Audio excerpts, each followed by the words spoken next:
Hello guys, and welcome back to Joe's Ventures, and today we're doing part 223 of our Planet Zoo mod spotlights, where we take a look at some of the wonderful mods people have been making and compare them to the wonderful biodiversity that we share our world with.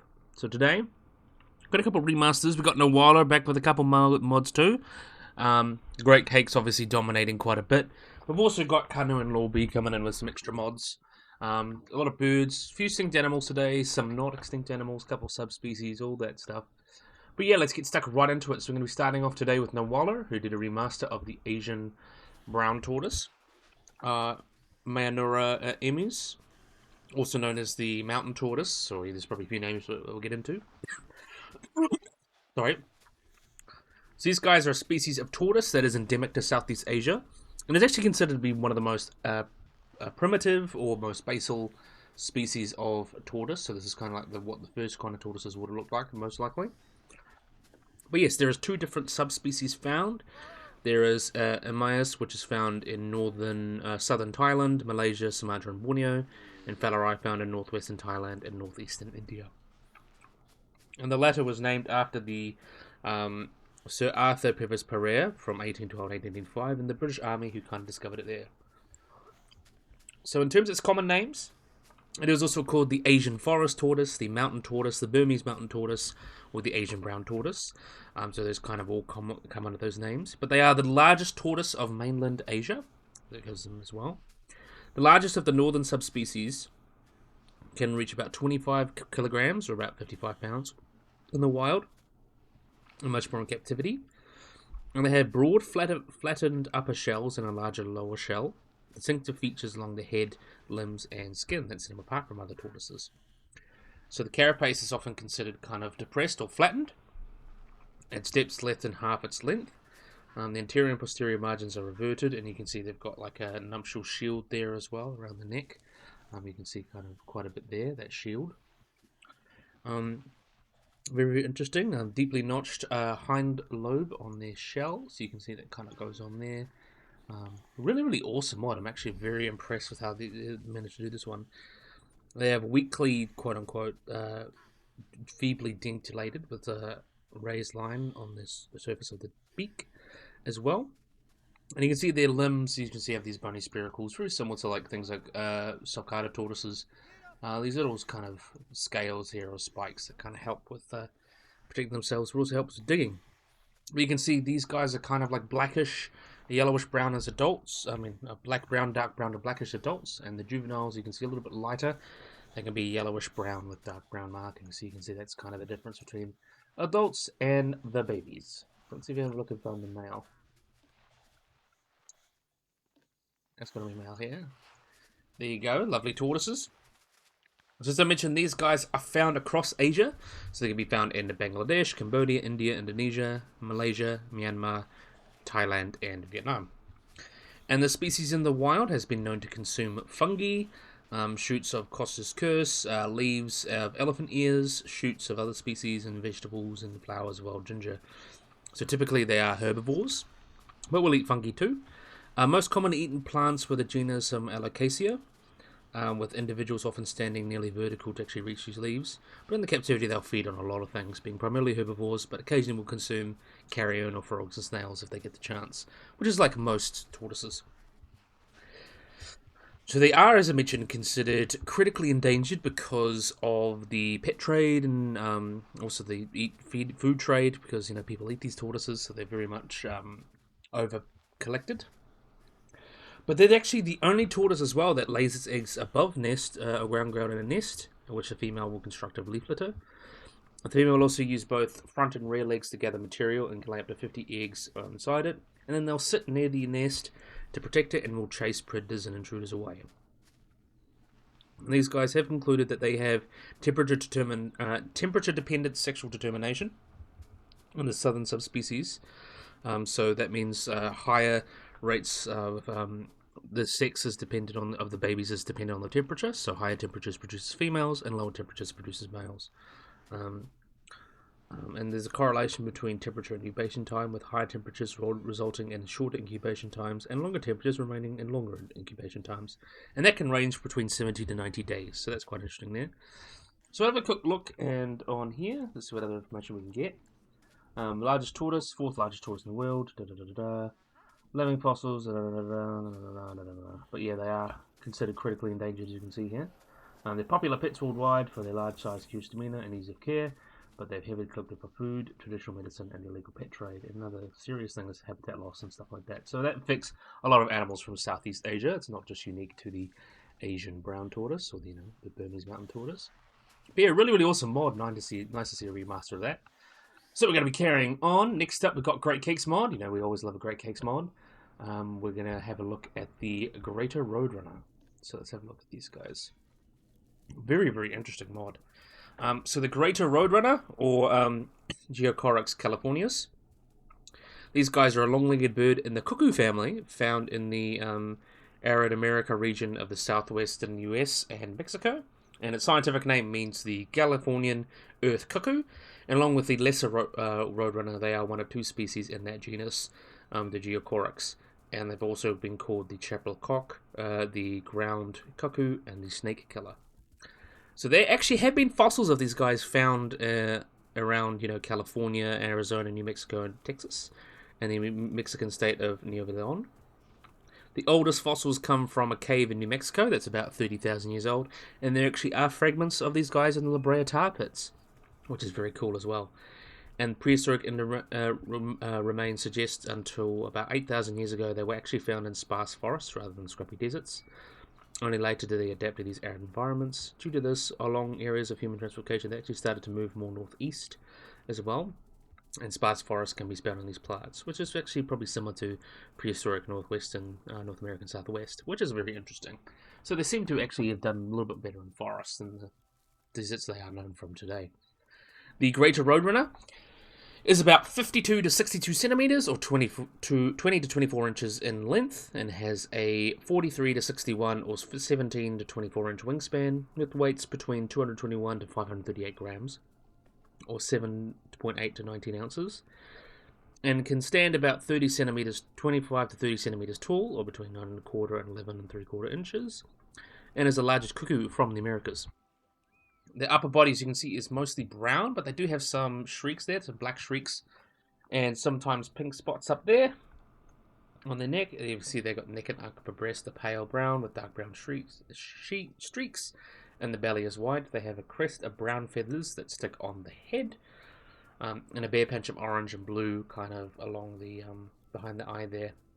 The blue is replaced with white in adult males, except for the blue adjacent to the eyes, and the orange is often hidden by feathers. Males and females typically as adults have identical plumage, but females are slightly smaller, about 2 centimeters shorter, and about 30 grams or lighter on average compared to these guys.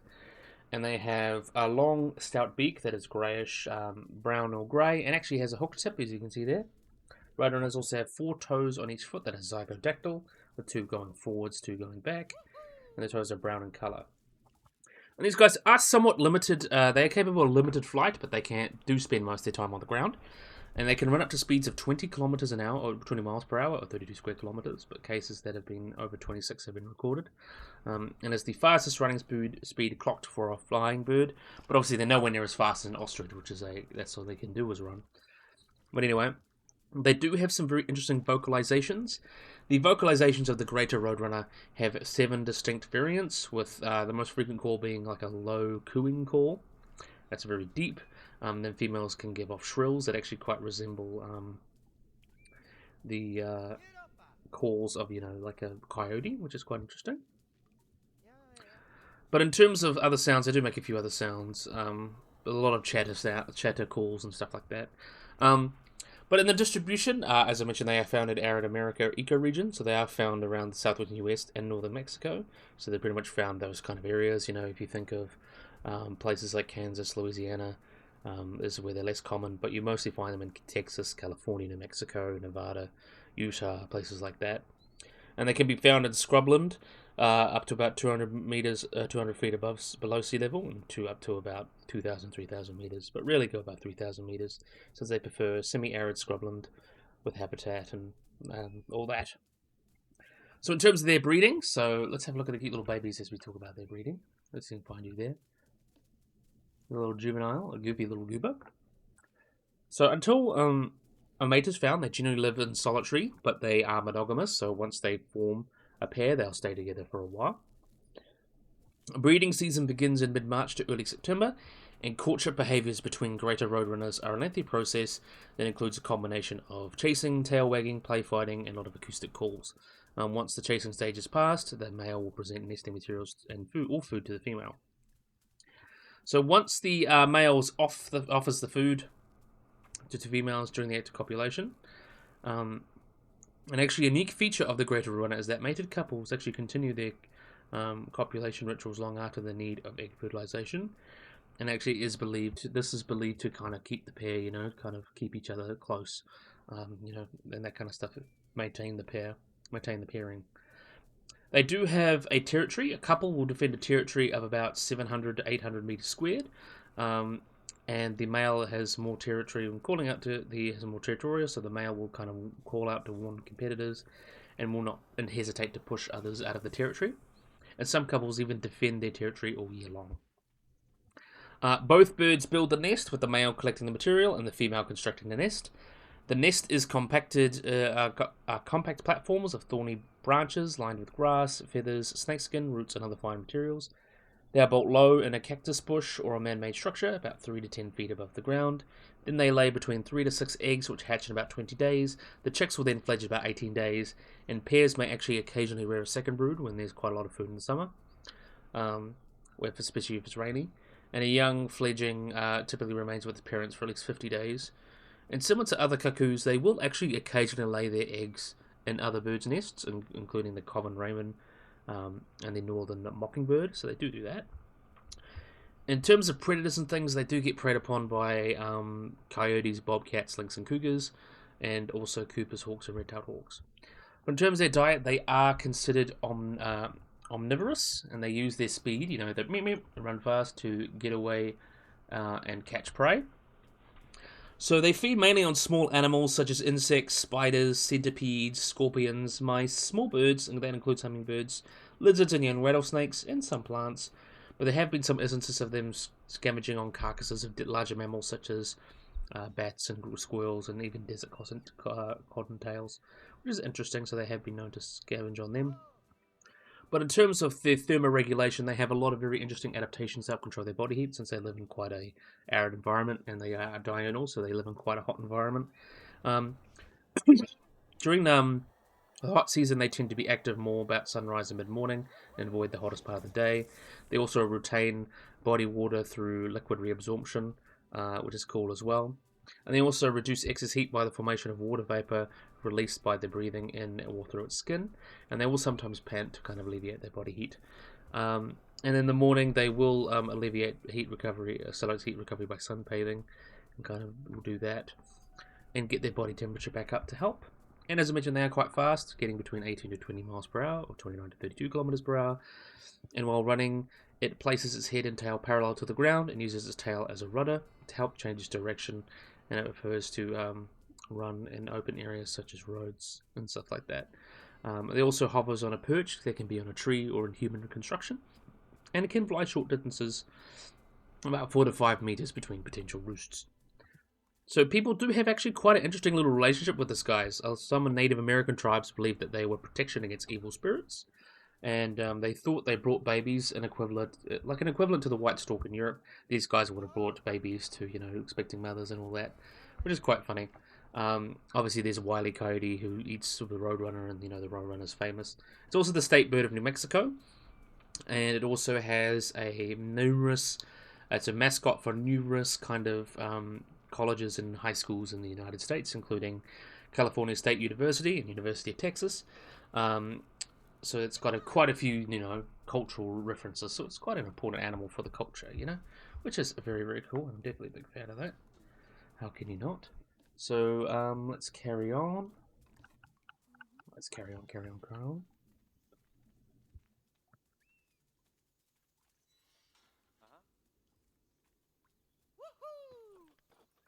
Okay, next up we are going to carry on with another Great Cakes mod. We're going back in time. If we can turn back time. We have got Copipteryx.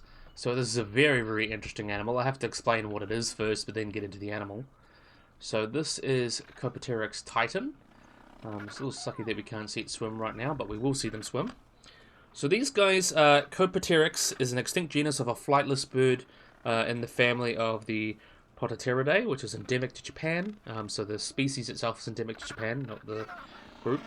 It lived during the Oligocene, between 28 to 23 million years ago. So this particular genus is a member of the group Polypteridae. So these are extinct genus, or extinct family of seabirds that were flightless, and almost like you can see lots of convergence with the penguin.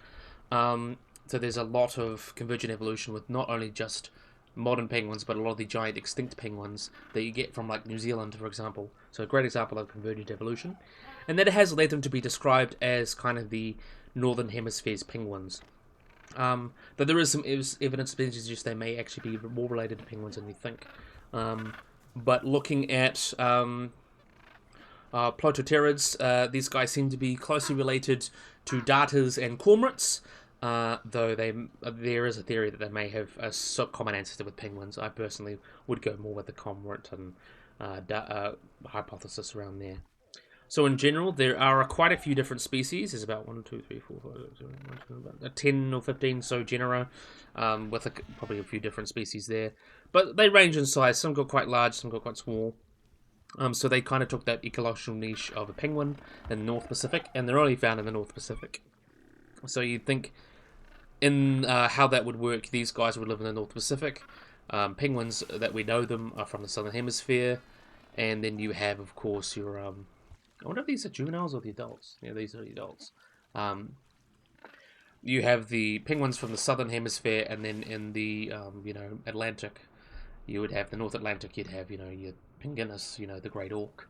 So that's a great example of, how the seabirds kind of took those same niches across the place, which is very interesting.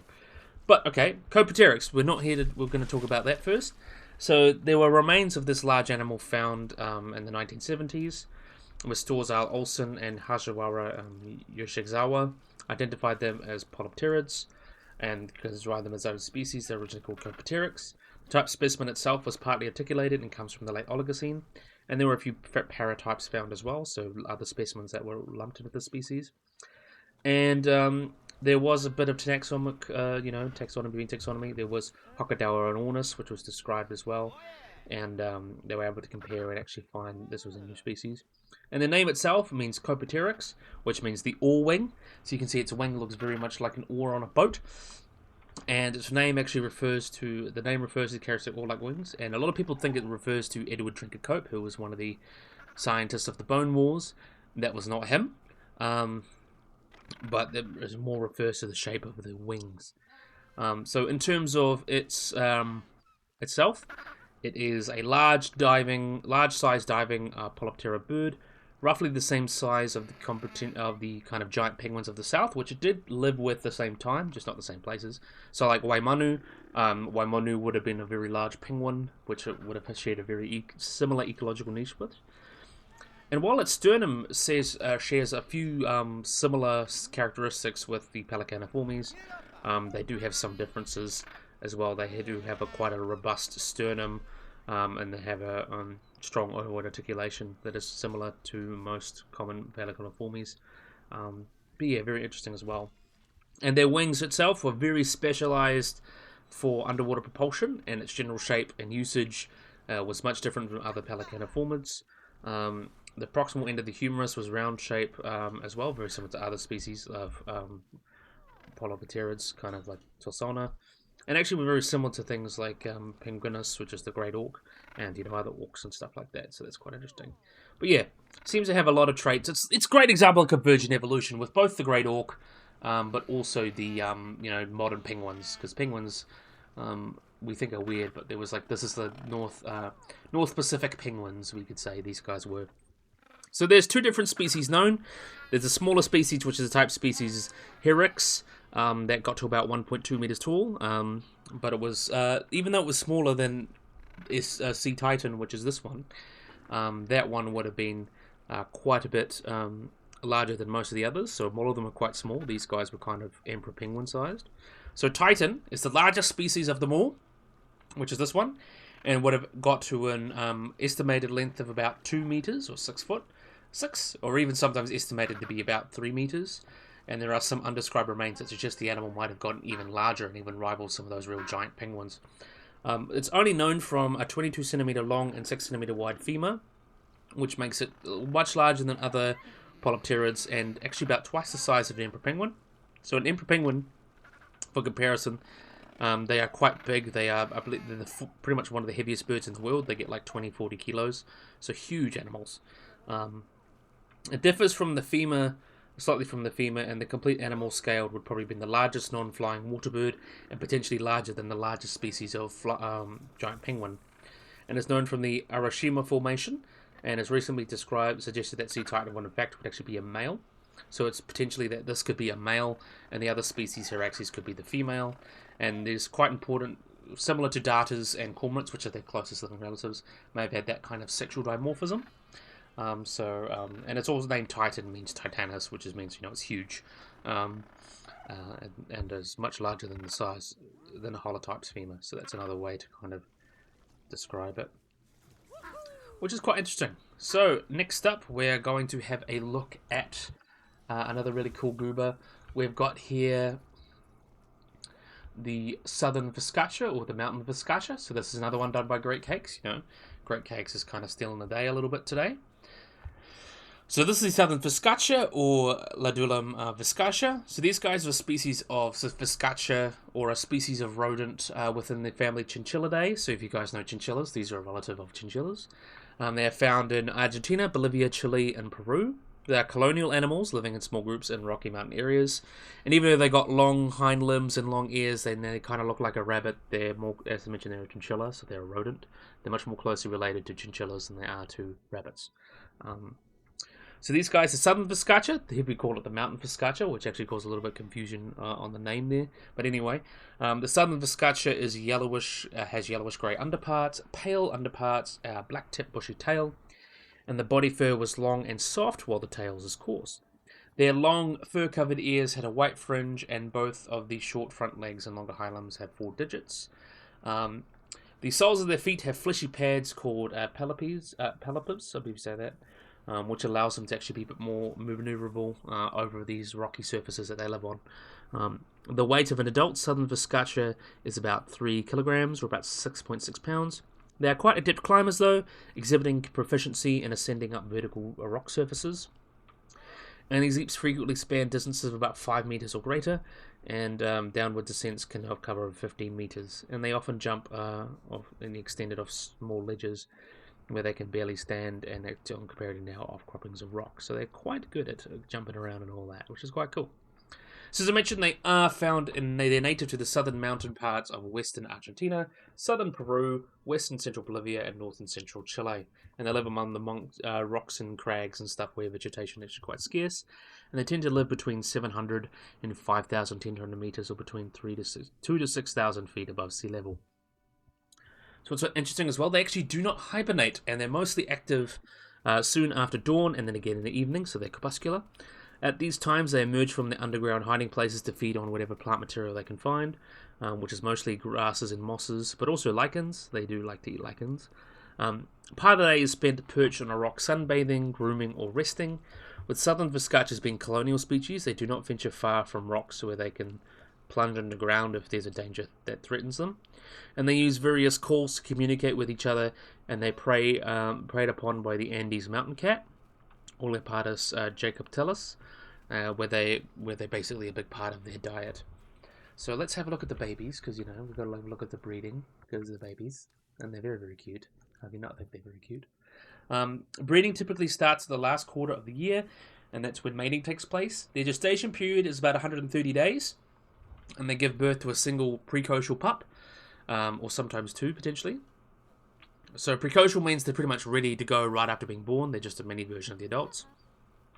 So they are born with their eyes open and fully clad with fur, and then they'll suckle from their mother for about 8 weeks, but then they'll also supplement milk with solid food within hours of their birth, but they will mainly drink mother's milk. The average lifespan is unknown, but there is one individual that did live up to 19 years in captivity. So in terms of how it's doing, the last kind of covers, it was least concern for the greater roadrunner. They're doing quite well, and the critically endangered Asian forest tortoise. These guys are, considered quite common. They are locally abundant too, but they are prone to wide swings in their population due to weather conditions. But they are also hunted for their flesh and fur, but that's not really seeming to impact their population, so they are considered least concern. So now the really cool species there. That was done by Grey Cakes Mods, so another really awesome little mod there. So yeah, that's pretty cool.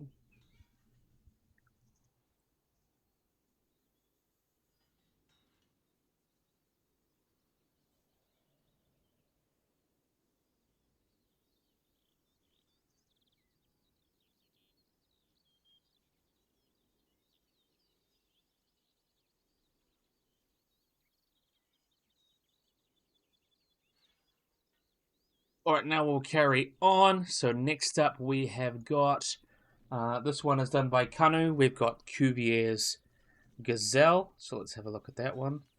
So Cuvier's Gazelle, another really cool species here. So the Cuvier's Gazelle, or Gazella cuvieri, these guys are a species of gazelle that is native to Algeria, Morocco, the Western Sahara, and Tunisia. And they're also known as the Endemii, do you say that? And they're actually one of the darkest species. We'll actually have a look at the other ones, because that one's sleeping. We'll have a look at the female here. Actually one of the darkest species of gazelle. And it's possibly because they live in a partial woodland habitat. And they actually sometimes place in the genus Tricholocellae with the coriated gazelles and the Rome gazelles. So they're one of the darkest, but also one of the smallest species of gazelle. So they reach between 60 to 69 centimeters, or between 1.9 to 2.26 feet tall, and they weigh about 35 kilograms on average, or about 77 pounds.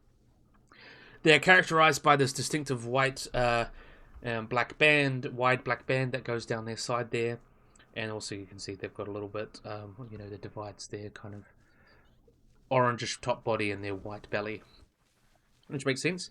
They also possess, as you can see, quite long, slender ears. And both sexes can have horns that are between 10 to 15 centimeters, or about 3.9 to 5.9 inches. But the male tends to be larger and has the more impressive rack, as you can see there, similar to most other gazelles. The purpose of that banding, and like other species of antelope, that's actually used as a way of counter shading. So this having the body more lightly coloured and the bottom. So having the bottom more lightly coloured and the top darkly coloured kind of reduces the effects of shadows, which makes their outline harder to spot. So that means it allows them to hide better. So in terms of its status, they are considered vulnerable. In the past, the reasons for decline has been overhunting for skins, meats, and trophies.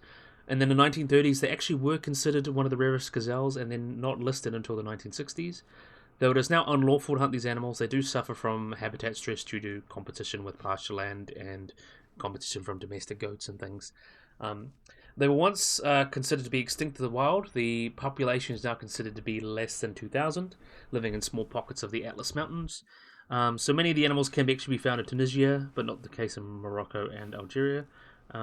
They don't live in protected land there. They tend to compete with livestock there. One of the most important refuges is the Debouché Toubani National Park, which houses the largest population in Tunisia. And there has been some reintroduction efforts, such as in the Tizone Jebel Sird National Park, where they've been released, and they're kind of working to try and help them out in that regard. So in their habitat, they do live in the Atlas Mountains, as I mentioned before, in northwestern Africa. They are found in many types of landscapes.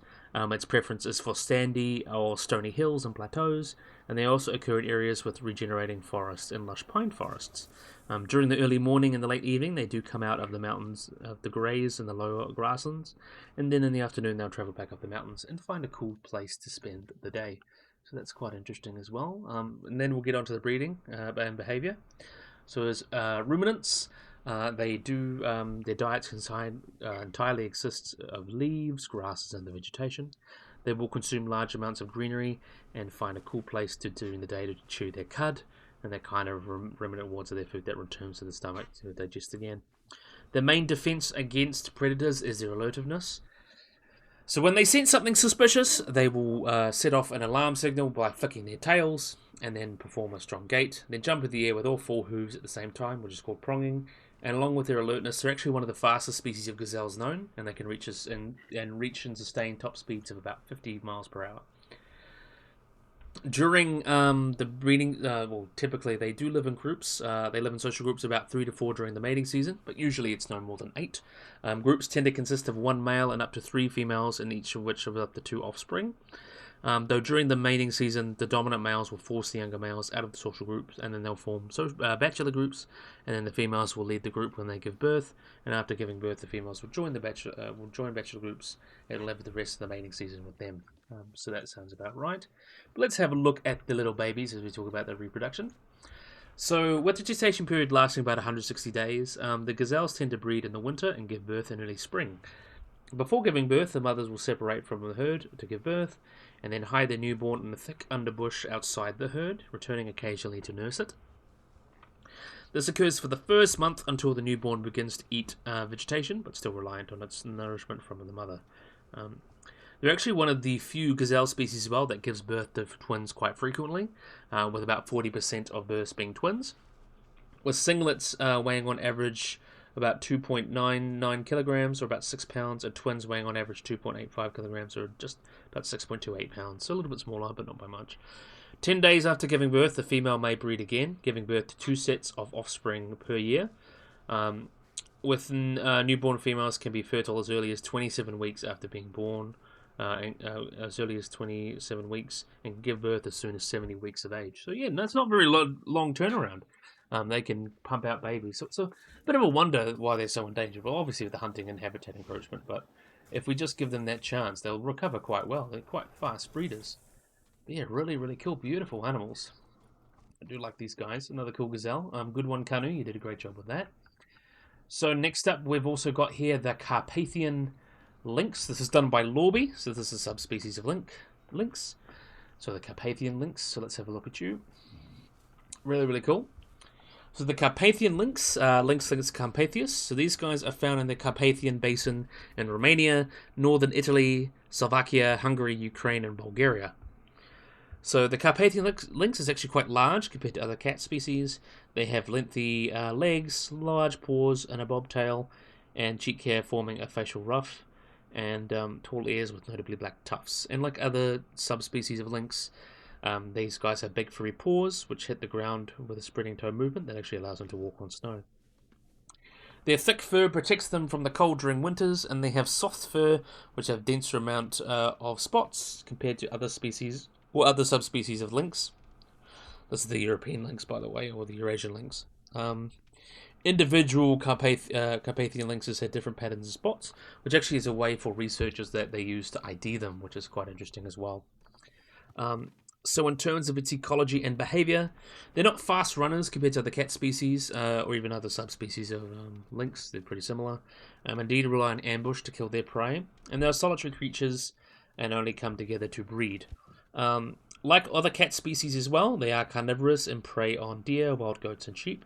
In terms of scarcity, they have been known to eat smaller creatures such as hares, rabbits, grouse, foxes, and rodents. And they hunt at night, and this makes them, another reason why they're not very obviously spotted by humans. But then we got here as well for the breeding. So the Carpathian lynx has a gestation period of about 63 to 74 days. The litters have 1 to 4 kittens who weigh between 240 to 430 kilograms, grams, between 8.5 and 15 ounces at birth, and they're born blind. The female lynx will raise her kittens by herself, and the male does not play part in their parenting. And then the kittens will remain with their mother for about 10 months. Before they go off and do their own thing. But yeah, this is actually considered a subspecies that is a little bit endangered. So this subspecies was actually quite common across Europe, but is now extinct in some areas. In contrast with the spreading populations of many large carnivores in Europe, the Carpathian lynx population in the Western Carpathians appears to be unable to spread due to the western boundaries of its cousin range, the Czechoslovak border. Persistent low densities, high turnover of revenants, and female phylopathy may be responsible for hindering that range expansion. but also stresses such as poaching and increasing land fragmentation in the Western Carpathians has exacerbated this issue. But in addition, there have been some reintroductions in the 1970s. There is an endangered population in the territories of Croatia, Slovakia, and Bosnia, Slovenia and Bosnia. The main habitat, though, in the Carpathian Mountains is a popular ecotourist destination, which could disturb them. And illegal logging is also quite spread in this area due to existing laws not having enough funding to kind of really enforce them. But yeah, very, very cool subspecies there. We'll have a look at actually seeing, links. So you can see that's kind of where they're found there. There's concern with the populations, however, they're still face several in the wild. So this is basically the same as kind of subspecies Eurasian lynx, the largest of all 4 lynx subspecies. That's what they mean. Yeah, okay, that's really, really cool. Nice to see another little subspecies there. But last but certainly not least, that's not what I wanted to do. Last but certainly not least, we have got here, this is another Narwhal mod, and sadly, because Narwhal is retiring, probably their last mod, we've got here, and it's an extinct one, really, really cool. This is the giant sloth lemur, or Archaeoindrus, so a very interesting animal. So Archaeoindrus forthtoni is an extinct giant lemur and actually the largest known primate from Madagascar and also the largest lemur species. And actually they got quite big. They got comparable in size to male gorillas, which is very interesting as well. So these guys belong to a family of the extinct sloth lemurs, and because of its actually large size had been compared to ground sloths that once roamed the Americas. Its most close relative was the Paleopithecus, which is the second largest species of type of sloth lemur. And along in the more general lemurs, their other close relative is the Indri, the closest living relative, Shifakas, woolly lemurs, and the recently extinct monkey lemurs.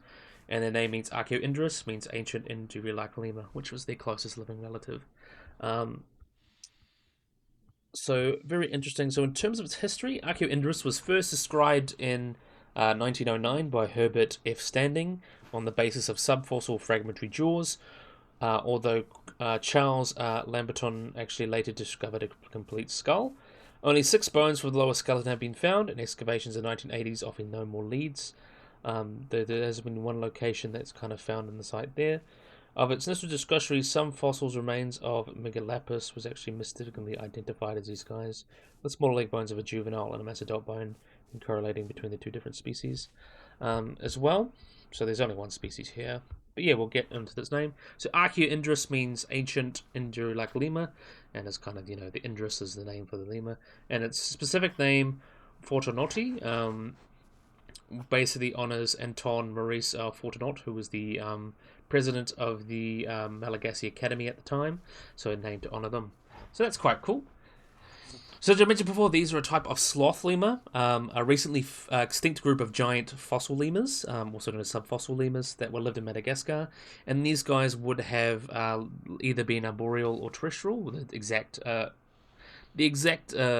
of distinction of that we don't really know, because it's not known from a lot of bones. But it could have been a bit more great giant ground sloth-like, or potentially more like an orangutan or a gorilla. That's kind of the most common comparisons. So as I mentioned, they were closely related to Paleopithecus, which was the second largest one, and also was much more adapted for hanging, and it was more like an orangutan. These guys probably ecologically much more like a gorilla. Or for taxon, there's a lot of these extinct lemurs are also closely related to the modern Indri, and Shifakas and woolly lemurs. That's kind of where they seem to be related to each other. So the Paleoprognathidae is very much a group of large extinct lemurs, which was about 4 genera and 7 species, which are all now extinct.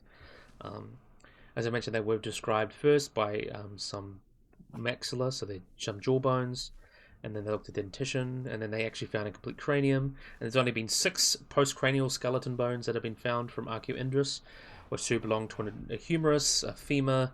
Other 4 came from an immature individual with a damus humerus, 2 femurs, and ulna. So not a lot there. And actually one of the least common subfossil lemurs, which is not surprising because it probably was one of the biggest. And there has been some bones that were thought to belong to other species, but described in Paleontology other species. So yeah, that's what we talked about. But in terms of its anatomy, similar to Paleoprognathus, these guys were quite large and quite robust. Archaeoindrus was actually one of the largest primates to evolve, and was the largest known Strepsirrhine primate. That includes the lemurs or the wet nose, the ones that have dog noses, not like human noses. It weighed an estimate of about 160 kilograms or 350 pounds, so roughly the size of an average-sized male gorilla. So that's quite interesting as well. So there has been a lot of debate exactly how big it was. There's been some different estimates. Some had been estimates of like 250 kilograms. Some ranging between 150 to 187 kilograms is kind of the most recent. 160 kilograms is kind of agreed on to be the average. And these estimates are considered to be more accurate because of the harder caudal bone of the midshaft of the femur. So the thickness is actually quite well correlated with the animal's mass. It's a way that often people do distinguish, difference. Oh, that's quite cute. That's how they do kind of determine animal size, by often like measuring the width of the femur and correlating to that. So 150 to 180 or 190 kilograms was about that size. So that seems to be on average, with a male gorilla. And the only fossil primate that could have got larger than this guy was Gigantopithecus. As we mentioned, Gigantopithecus is quite enormous. So that's its only competition. So like all species of Paleoprognathus, these guys exhibited derived traits not seen in other specialized lemur genera. And these traits include a deflated auditory bulb, and appeared protrusions of the bone on the nasal opening. So it had a wider skull than other sloth lemurs. Smaller brain though, and a more elevated face, so they would have a low, broad sagittal crest, and kind of looked very interesting. Almost looked like a bit more gorilla-like in that regard. The rims of the orbits was not quite as thick, so it's more comparable to that of a gorilla, and it actually suggests their eyes were actually quite sensitive to light,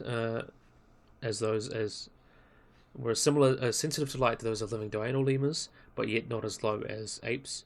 So these guys would have not been that good at sight and may have lacked trichromatic vision or lacked the ability to see colour, which is another knock against it being completely arboreal, which is interesting as well. So its jaws have, long, robust jaws with a palate that was rectangular, and it suggests that these guys had similar kind of anatomy. So they also had short canines that were short and stout but sharp. So these guys may have been, quite good at breaking into things, very similar to a gorilla in that regard. Most bones of the postcrania, including the bones of the hands and stuff, have not been found. So there is debate whether it was climbing or walking around, but the femur seemed to be quite robust as well. And the humerus was quite a bit longer than the femur, while in the mature specimen, the humerus and ulna were longer than the femur. So that suggests these guys had quite long arms, very similar to Paleopithecus, which is interesting as well. So in terms of its behaviour, these guys are thought to have been leaf-eaters or folivores, which a view is suggested by the wear patterns in the teeth. So the teeth very likely did hang out around there. Let's see if we can actually find the female. Is she alright? We'll actually move. I think we should move her. I want to see them climb because they can brachiate because oh, there we go. So she can move. I want to see her climb the tower, so we'll have a look at her for a bit. Anyway, so they have suggested to be folivores. Their fuse mandibular synapses and the likelihood of accelerated dental development suggests these guys would have been chewing foods and eaten even fruit and seeds. And like other most giant lemur species, their likely would have been diurnal due to their small orbits, similar to that of a gorilla, so more diurnal. Both Standing and Lamberton assumed that these guys would have been a slow-moving tree dweller like Megalodapus, but primarily due to its misattributed bones. Some actually suggested it may be more like a ground sloth or a gorilla, and spend most of its time on the ground, since those bones are not actually from the species, it's from another genera, so it's more likely it would have been on the ground. The functional morphology of the hip joint also indicates that the degree of mobility typically seen in more arboreal animals, and other traits it shares is with the femur and stuff that may have also spent some considerable time in trees, and though would have visited the ground to feed and travel, like gorillas. And whether it would have been hanging, brachiating like orangutans and Paleopithecus may be unlikely due to its large size. So I like to envision it much more of a gorilla. So gorillas, quite good at climbing, but they're nothing like an orangutan. So I think that's probably the best way to interpret this guy. In terms of its distribution, they're only known from one fossil site called Ampanzana Bimbia in central Madagascar, and all remains come within the last few thousand years. The area today is dominated by grasslands, but prior to human arrival, it was not completely forested, but much more open habitat, so had much more woodlands, bushlands, and savannas. Remains have found subfossil bones of at least 20 species of lemur living together. And in comparison, the nearby Alberta Special Reserve only contains about 4 species. That's roughly only about 20% of the lemurs that used to live there. So a lot of them are either extinct or very endangered, which is very tragic. But yeah, it's likely it would have lived in more, woodland habitats. I would interpret it to be much more gorilla-like in most regards. I think that's the best way to interpret it. I'll have a look at you over there since you're climbing. He's doing that moonwalk. Let's watch him. I wonder if he brachiate for us. But yeah, you can see there. But they are sadly extinct, and very recently extinct. So despite being one of the most species-rich family among the giant lemurs, the fossil lemurs, all the fossil lemurs that included Archaeoindris, all went extinct. Radiocarbon dating from the stratigraphic level of some of these remains date back to about 8,000 BC, with 2 other specimens dating between 1761 to 308 BC. So pretty much, around the time that the last, the very end of the BC period, so around 300 years before AD. So, which is very, very tragic. They didn't live that close to us, but there were people there for these dates. It was likely that Archaeoindris was alive in the high plateaus at around 350 BCE when the first humans came to Madagascar, though it may have been quite rare, and it could have been definitely gone extinct due to human hunting and habitat destruction. So that would have been a big thing for these guys, as these guys probably required large bits of habitats. And that's what pretty much like orangutan and gorillas and all them are going through today. So I don't want to leave here until we get our climbing. So yeah, on terms of its kind of how it's walking there, it is based on the Bornean orangutan, but we really don't know much other than we have very limited anatomy in terms of, its hands and stuff, so we don't know if it was a knuckle walker or a palm walker.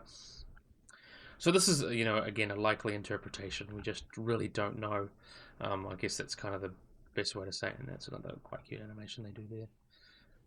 So let's see. I want us to go see them climb and brachiate. That's what I really want. So if you go and have a climb there, because I want to see them brachiate. Because Poprelopithecus, which I don't think we're going to get in the game, sadly. Hopefully we will, mod. Someone will make a mod of that, which would be cool. But yeah, that one is much more similar to an orangutan in most of its anatomy, so it would have been kind of the Madagascar equivalent of an orangutan, which is very cool. See if she'll actually... Come on, do it for me, Come on. Come on for me, please.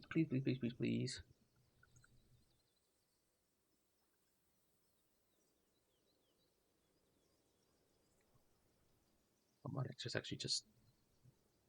Oh no, they're going to do it, I think. What? Now we'll forget it, we won't edit it. Oh, they just do the same animation as the orangutan, so you'll find that there. But anyway, so yeah, I think this is a great place to end the video. So I'm going to thank everyone. Thank you, Wallow, for making those, making the lemur and the tortoise. Nice to see you back, and sadly to hear that you're retired. But you don't have to make any more mods anymore too. But it's really cool that we got these mods before you finished up. Also, thank you, Great Cakes. You did a great job with your Roadrunner, your Copteryx, and your Viscacha. Really cool little species. I love the variety you did today. Very interesting groups of animals there. Thank you, Kanu, for your gazelle. Nice to see some more gazelle species. And also, Lorby, thank you for the links. So it was really cool to get the Carpathian links. It's not too different from the actual in-game links as well. But it's nice to give some variety and changes and things, It's always nice to do that. So, yeah, I really hope you guys have enjoyed this video. If you guys like and subscribe, always remember to hit the little bell icon to get notified about anything. See if you guys enjoyed this video. If you guys like and subscribe, and bye-bye.